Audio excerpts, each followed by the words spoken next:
نے پوچھی ہے امامت کی حقیقت مجھ سے۔ آغا صاحب، آپ نے کہا کہ یہ رمضان کی عظمت قرآن سے ہے، نہ کہ روزے سے۔ روزہ آداب سے ہے اور قرآن، رمضان کی جو عظمت ہے وہ قرآن سے ہے۔ تو کیا وجہ ہے کہ روزے کو فرض کیا اور قرآن کو جو ہے مطلب یہ کہ اس کے پڑھنے کو ثواب قرار دیا؟ عرض کیا تھا کہ ایک زاویے سے جب ہم دیکھیں تو ہمیں کچھ اور تصویر نظر آتی ہے ہر چیز کی، دوسرے زاویے سے دیکھیں وہی چیز کچھ اور نظر آتی ہے ہمیں۔ روزے کو اگر ہم واجب و حرام و مستحب و مکروہ اس کے قالب میں اور ترازو میں رکھ کر دیکھیں تو واجب ہے، اس ترازو میں قرآن کو رکھ کے دیکھیں مستحب ہے۔ واجب و حرام و مستحب احکام شرعیہ میں لا کر اگر ہم رکھ کے دیکھیں، ایک واجب ہے اور ایک مستحب ہے، جیسے آپ نے بیان فرمایا اور جیسے سب جانتے ہیں۔ لیکن خود معصومین علیہم السلام نے ہمیں ایک اور ترازو بھی دیا ہے ان ساری چیزوں کو بیان کرنے کا اور پرکھنے کا۔ وہ یہ ہے کہ ایک طرف یہ احکام ہیں اور ایک طرف ان احکام کے وہ معیارات ہیں، وہ ملاقات ہیں، وہ باعث ہیں جن کی وجہ سے یہ احکام بنائے گئے ہیں۔ یہاں پر اب ایک ہلکا سا ربط میں اس کو اس گفتگو سے دوں گا تاکہ بات روشن ہو جائے، واضح ہو جائے، اور وہ ہے فلسفہ دین۔ کیا چیز ہے فلسفہ دین ہماری نگاہوں میں؟ کبھی ہم دیکھتے ہیں کسی چیز کے ظاہری ڈھانچے کو،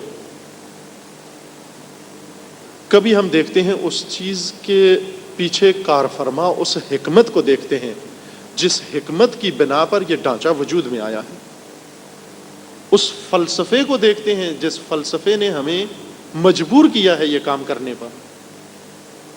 کبھی آپ صرف دین کو اس طرح سے دیکھیں، ایک ایک روایت کر کے اس کو دیکھتے جائیں، آپ ایک روایت، دوسری روایت، تیسری روایت، اس طرح سے، یہ ایک طریقہ ہے۔ اور یہ پورا دین آپ اس طرح سے روایات سے، آیات سے آپ نے حاصل کر لیا، کل معارف، یہ ظاہری ڈھانچہ بن گیا آپ کے سامنے۔ اب آپ آئیں اس کے پیچھے جو کار فرما، جو حکمت ہے، جو غرض ہے، جو اصلی غایت ہے، اب اس کو دیکھیں وہ کیا ہے، کہ یہ خدا نے یہ سارا ڈھانچہ میرے لیے جو تشکیل دیا ہے، کیوں، کس مقصد کے لیے؟ یہاں پر اب تین نظریے موجود ہیں یہاں، البتہ ایک لحاظ سے آپ کہہ سکتے ہیں چار نظریے موجود ہیں۔ ایک نظریہ جو متدینین، غالباً متدینین کے ذہنوں میں ہے، وہ یہ ہے کہ فلسفہ دین ثواب ہے۔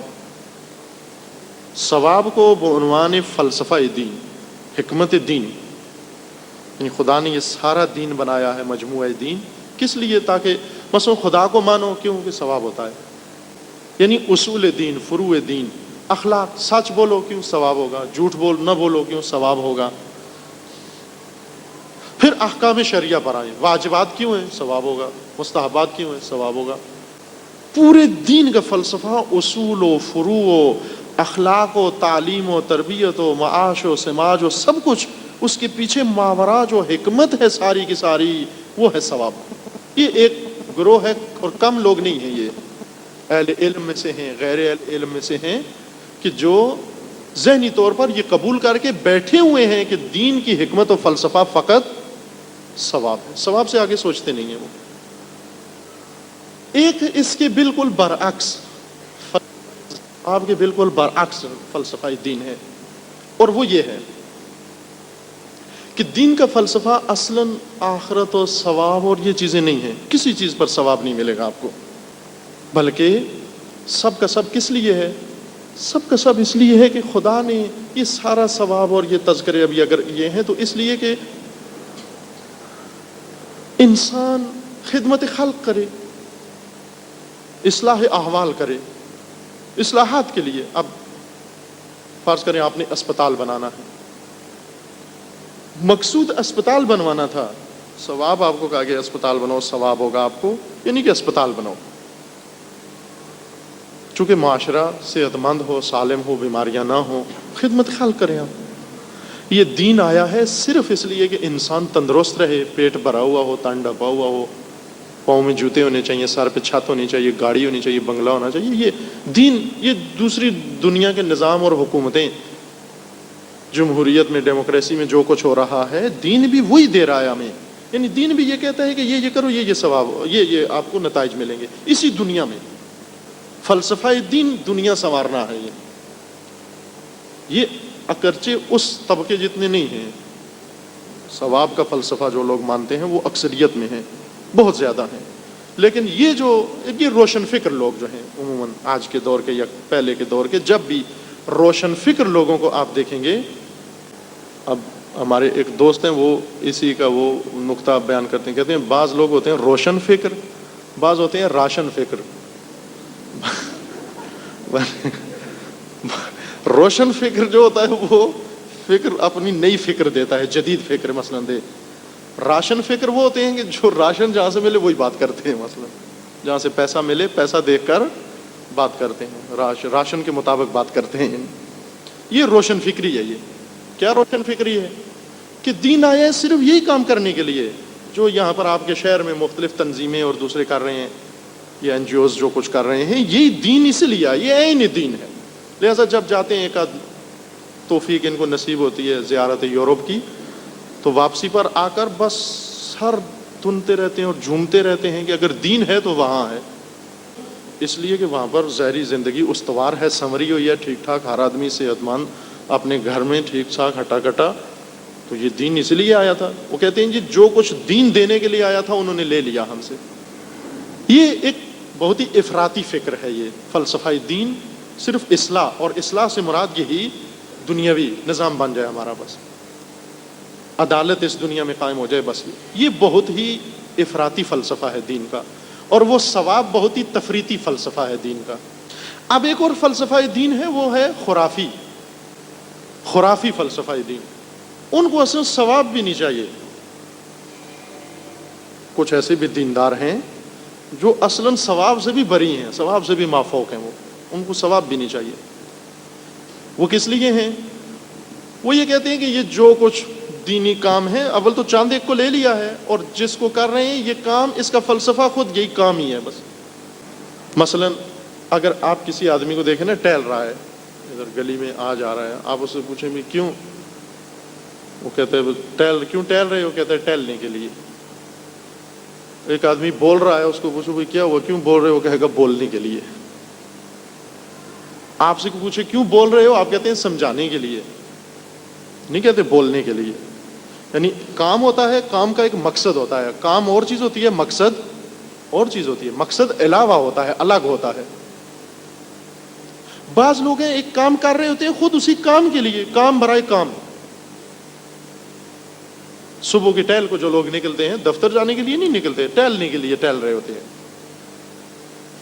کچھ لوگ ہوتے ہیں چل رہے ہیں، کیوں جا رہے ہو؟ جی دفتر پہنچنا ہے ہمیں. بس معلوم ہوا کہ مقصد کے لیے جا رہا ہے، مقصد کچھ اور ہے، کام کچھ اور ہے. ان کے نزدیک یہ سارا فلسفہ کیوں ہے؟ کیونکہ یہی کام کرنا ہمیں مقصود ہے. بس ہمیں پیدا ہی اسی لیے کیا گیا ہے کہ یہ کام کرتے رہیں ہم. لیکن ایک ہے فلسفہ دین صحیح معتدلانہ فلسفہ دین، اعتدال کے ساتھ فلسفہ دین، نہ وہ افراط ہو نہ وہ تفریط ہو. ہم یہ نہ کہیں کہ فلسفہ دین فقط ثواب ہے، اور یہ بھی نہ کہیں کہ ثواب کا کوئی عمل دخل نہیں. ثواب بھی ہے، انکار نہیں کیا جا سکتا اس کا، لیکن ثواب کو فلسفہ دین کے طور پر نہیں پیش کر سکتے ہم. ثواب کس لیے ہے؟ دین کا ایک مقصد ہے، دین اس مقصد کی طرف ہمیں رہنمائی کرتا ہے. ثواب اس مقصد کی طرف ترغیب کے لیے ہے، رغبت دلانے کے لیے ہے. بس دین کا فلسفہ بقائے انسان ہے، اور دین کی طرف رغبت دینے کے لیے ثواب ہے. لیکن ثواب رغبت کے لیے ہے، فلسفہ نہیں ہے دین کا، رغبت کے لیے. فلسفہ دین، مقصد دین، ہدف دین انسان بنانا، انسان کو اپنے مقصد خلقت تک پہنچانا. اب اس تناظر میں آ کر دیکھیں کہ جتنا بھی دین کے یہ احکام ہیں، واجب ہیں، روزہ واجب ہے، نماز واجب ہے، سب کچھ واجب ہے، ان کے پیچھے جو حکم ہے وہ فلسفہ نہیں، فلسفہ ان کا وہ ثواب نہیں ہے. ثواب و عقاب رغبت دلانے کے لیے ہے. مقصود ان کو اپنے ہدف خلقت تک پہنچانے کے لیے ہے۔ اب جب کہ یہ ہے فلسفہ، اب آئے ہم آ کر دیکھیں قرآن مجید کے بارے میں کہا کہ شہر رمضان الذی انزل فیہ القرآن، یہ ماہ مبارک رمضان، اس میں ہم نے قرآن اتارا ہے، یعنی قرآن تمہارے لیے قابل فہم بنا دیا ہے۔ یہ قرآن کیا ہے؟ ہدن للناس، یہ ہدایت ہے ناس کے لیے۔ کیسے ہدایت کرے گا؟ ایک کو واجب قرار دے گا، ایک کو حرام قرار دے گا، ایک کو مستحب قرار دے گا، ایک پر ثواب ہے، ایک پر عذاب ہے، ایک پر، یہ سب قرآن ہے۔ روزہ قرآن نے واجب قرار دیا ہے، یا ایھا الذین آمنوا کتب علیکم الصیام، کتب علیکم الصیام کما کتب علی الذین من قبلکم لعلکم تتقون، تمہیں متقی بنانے کے لیے ہم نے روزہ تم پر واجب قرار دیا ہے۔ کس نے؟ قرآن نے۔ پس پہلے انسان آئے ہدایت قرآن پر، پہلے قرآن کے راستے پر آئے، پھر قرآن اس کو بتائے گا کہ کیا آداب ہیں اور کیا آداب نہیں ہے۔ اس دید سے اگر فلسفہ دین کی دید سے دیکھیں تو روزہ رکھنا اگر واجب ہے، قرآن پڑھنا اوجب ہے۔ کیوں کہ اگر قرآن نہ ہوا تو روزے کا بھی وجوب نہیں ہوگا، قرآن کی تو فعل روزے کا وجوب، تو روزے کا وجوب جب قرآن سے ہے تو قرآن خود پھر اس کا مقام کیا ہوگا جو روزے کو اتنی اہمیت دے کر ہمارے لیے بیان کر رہا ہے۔ پس قرآن ماہ مبارک رمضان میں آداب واجب ہیں، آداب مستحب ہیں، یہ سب کس نے بیان کیے؟ قرآن نے ہمارے لیے بیان کیے۔ تو انسان کو معلوم ہو جانا چاہیے کہ جو قرآن مجھے یہ آداب سکھا رہا ہے اس کے لیے خدا نے فرمایا کہ ہدن للناس، یہ لوگوں کی ہدایت کے لیے ہے، تو ہدایت کے مقام پر مجھے کہہ رہا ہے کہ یہ ادب بجا لاؤ، یہ بھی اس کی ایک ہدایت ہے۔ پس میں نے قرآن کی ہدایت لی تو مجھے پتہ چلا روزہ واجب ہے، لہٰذا ان کو ہم آپس میں موازنہ نہیں کر سکتے، دین کا ایک جز اٹھا کے اس کو قرآن کے مقابلے میں نہیں لا سکتے۔ کیوں کہ وہ خود قرآن میں سے ہے، روزہ قرآن میں سے ایک چیز ہے، قرآن نے ہمیں بتایا یہ روزہ ہے۔ اب قرآن کی چیز قرآن کے سامنے رکھ کر کہیں ہم نہ، تقابل سے ہی نہیں ہے اصل سرے سے۔ پس اگر روزے کی کوئی اہمیت ہے بھی ہے تو قرآن کے تو فعل ہے، قرآن کی وجہ سے ہے، قرآن نے یہ تشریح، یہ احکام ہمارے لیے بیان کیے ہیں۔ آقا صاحب آپ نے اپنی ہر ایک کو اپنی عقل سے سوجھ بوجھ سے تفسیر کرنی چاہیے اور اپنی عقل پہ مطلب جو ہے عقل سے کوئی فیصلہ کرنا چاہیے، تو ہر انسان کی ایک لمٹ ہوتی ہے عقل کی، ہر انسان اگر اپنے اپنے حساب سے سوچنے لگا تو اس دین کا جو کہ مطلب ایک کامل دین ہے، اس کا کوئی اور ہی نقشہ نہیں نکلے گا۔ یہ سوال بنیادی طور پر اس بارے میں ہے کہ ہمارے پاس شناخت کے ذریعے کیا ہیں، معرفت اور علم حاصل کرنے کے ذریعے کیا ہیں۔ یعنی اگر ہمیں دین شناسی کی گفتگو منطقی طریقے سے اور لاجیکلی شروع کرنی ہوتی تو ہم یہیں سے شروع کرتے کہ انسان کے پاس معرفت حاصل کرنے کے کتنے طریقے ہیں۔ اب شرق و غرب میں مختلف مذاہب ہیں، مغرب میں بعض ایسے لوگ ہیں جن کے نزدیک جنہوں نے اعتقاد رکھا ہے اور عقیدہ بھی اپنایا ہے کہ انسان کے پاس علم اور معرفت حاصل کرنے کے لیے صرف حواس ہیں، یہ 5 حصے ہماری، دیکھنے کی حس، سننے کی حس اور سونگھنے کی حس، چکھنے کی حس، چھونے کی حس، یہ 5 حصے حواس خمسہ ان کو کہتے ہیں، یہ تو جانتے ہیں ہم سب۔ اس کے علاوہ کوئی طریقہ انسان کے پاس علم حاصل کرنے کا موجود نہیں ہے، لہٰذا پہلے قدم پر آ کر خدا کا انکار کر دیتے ہیں معاذ اللہ۔ کیوں؟ جب آپ ان کو کہتے ہیں خدا ہے، وہ فوراً ان کے ذہن پر سوال آتا ہے، خوب خدا ہے بتاؤ دکھائی دیتا ہے؟ آپ کہتے ہیں نہیں۔ پھر وہ کہتے ہیں اچھا سننے میں آتا ہے، سنائی دیتا ہے؟ آپ کہتے ہیں نہیں۔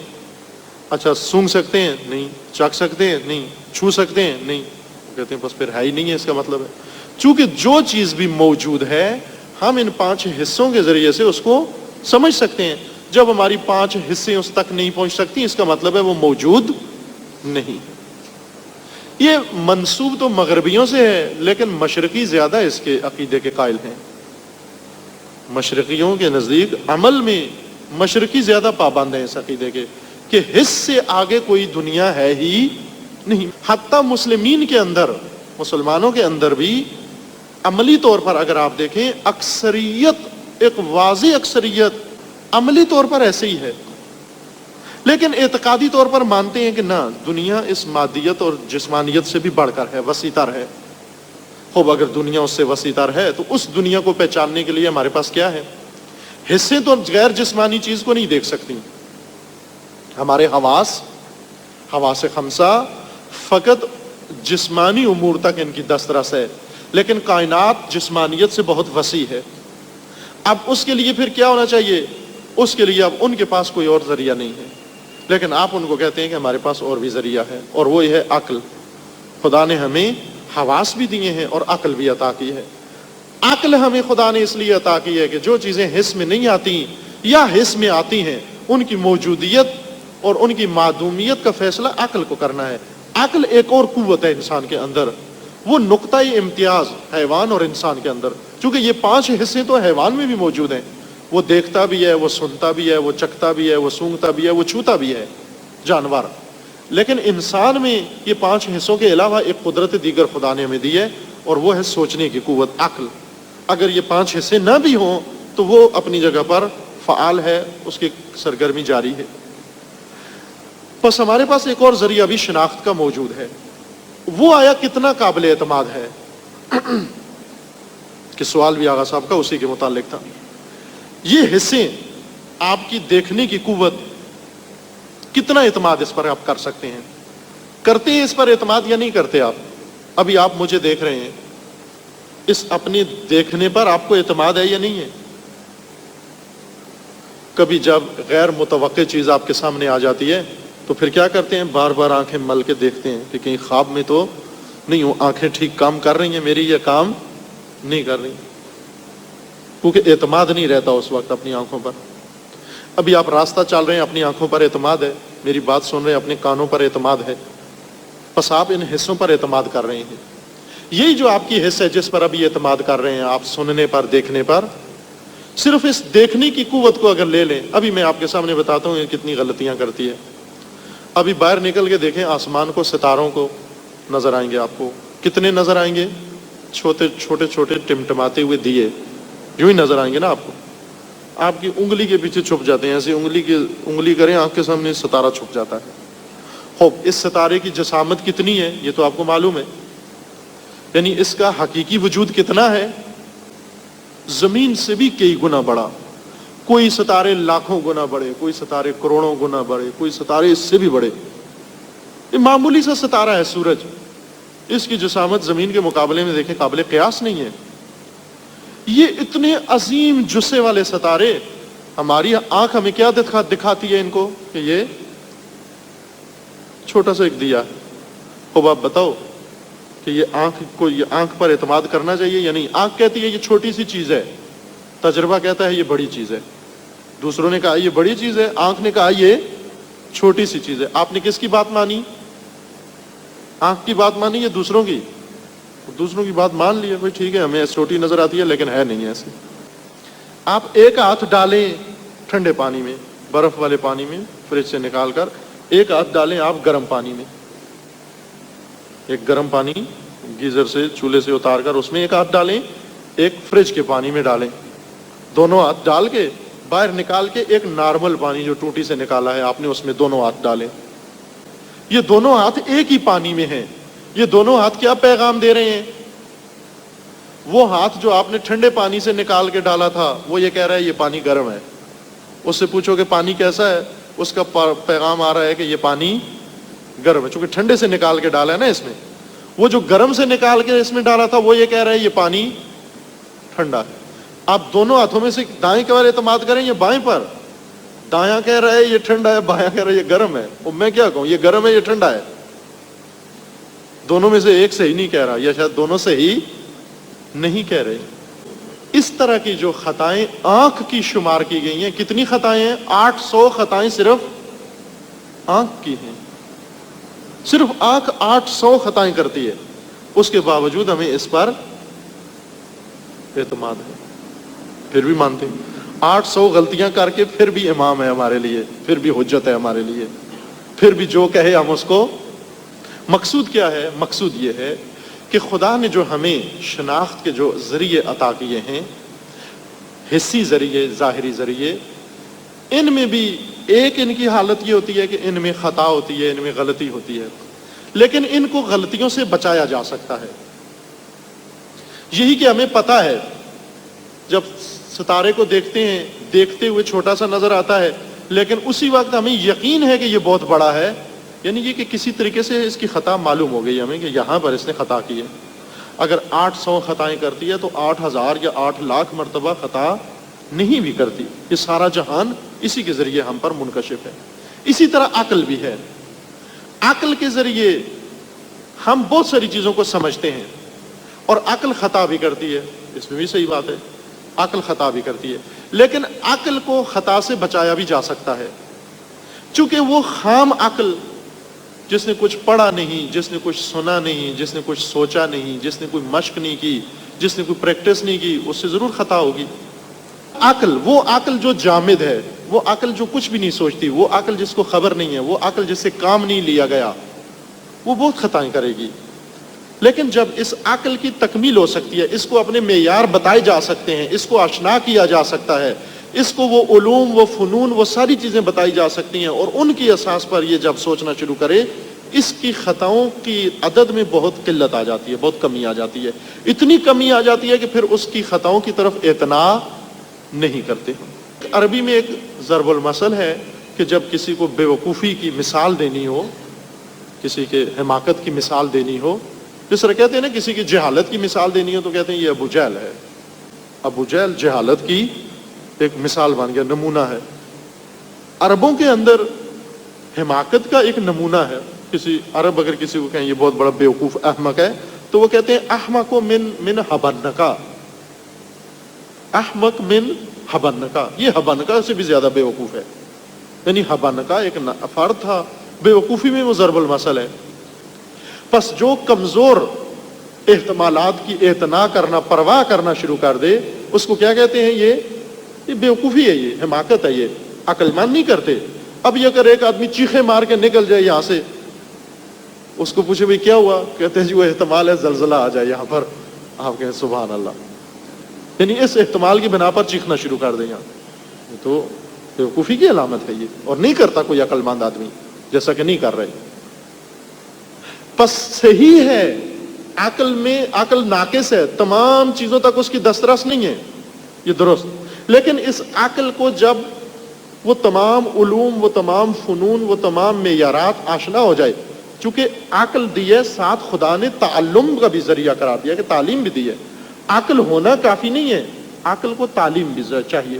جب یہ عقل بھی ہو اور یہ عقل تعلیم بھی پا جائے، اس عقل میں، اس تعلیم یافتہ عقل کو اگر کوئی چیز دیکھیں تو وہ صحیح معیار کے تحت سمجھ جاتی ہے۔ یہ وہی آیت جو آپ کی خدمت میں پڑھی تھی اور جس سے آپ کے ذہن میں سوال پیدا ہوا، اس میں ساتھ یہ ہے کہ بشر عباد الذین یستمعون القول ویتبعون احسنہ، بشارت دو ایسے انسانوں کو جو ہر بات سنتے ہیں اور اس میں سے بہترین بات کو انتخاب کر لیتے ہیں۔ اور ظاہر سی بات ہے کہ خدا نے ان کو کہا ہے کہ بشارت دو میرے ان بندوں کو، یہ میرے بندے ہیں، یہ میرے عبد ہیں۔ اب یہ اہل قرآن و اہل تفسیر سمجھتے ہیں کہ کیا لطافت ہے اس جملے میں، یہ میرے انسان ہیں، میرے بندے ہیں، یہ ان کو بشارت دو۔ یہ کیوں؟ اس لیے کہ ان کا مقام اتنا ہے کہ یہ ہر بات سنتے تو ہیں، اس میں سے بہترین کو انتخاب کر لیتے ہیں۔ تو ظاہر سی بات ہے کہ بہترین کو انتخاب وہ کرتا ہے جس میں صلاحیت ہو بہترین کو سمجھنے کی، ورنہ وہ جو ہر قول کو کہے بہترین ہے، جو بات اس کے سامنے کہیں وہ کہے یہ بہترین ہے۔ امامت کی حقیقت مجھ سے، حق تجھے میری طرح صاحب اسرار کرے۔